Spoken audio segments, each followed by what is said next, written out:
नमस्कार, मी अमिता. तुम्ही पाहत आहात E6 टीव्ही मराठी. नगरपालिका आणि नगरपंचायत निवडणुकीतील सगळ्या गोंधळानंतर उमेदवार आणि कार्यकर्त्यांनी मोठा धसका घेतला आहे. सत्ताधाऱ्यांसह विरोधकांचा संताप तर आपण गेल्या 2 दिवसांना पाहतच आहोत. तर आता महापालिका निवडणुका कधी लागतील याविषयी संभ्रम आहे.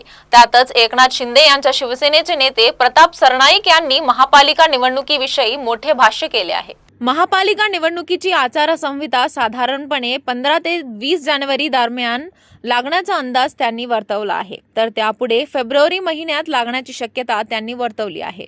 त्यामुळे या निवडणुकीच्या तयारीसाठी अजून 2 महिन्याचा मोठा कालावधी पक्षांना मिळवण्याची शक्यता वर्तवण्यात येत आहे.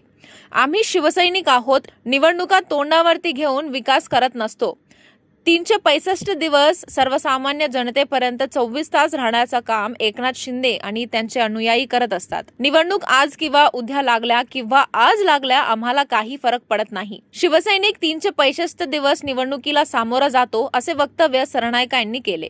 कोकणातील भरत गोगावले आणि सुनील तटकरे यांच्या कार्यकर्त्यातील राड्यांवर बोलताना निवडणुकीत तळागाळातला कार्यकर्ता नशीब आजमावत असतो. काही ठिकाणी एकत्र, काही ठिकाणी वेगळे लढलो आहोत अशी प्रतिक्रिया त्यांनी दिली. ठाणे जिल्ह्याचा इतिहास आहे. मुख्यमंत्री म्हणून एकनाथ शिंदे यांनी ठाण्याचा विकास केला. अजून देखील उपमुख्यमंत्री काम करत आहेत. जनतेला न्याय देण्याचं काम एकनाथ शिंदे करत आहेत असे ते म्हणाले. पुढच्या बातम्यांसाठी पाहत रहा E6 टीव्ही मराठी.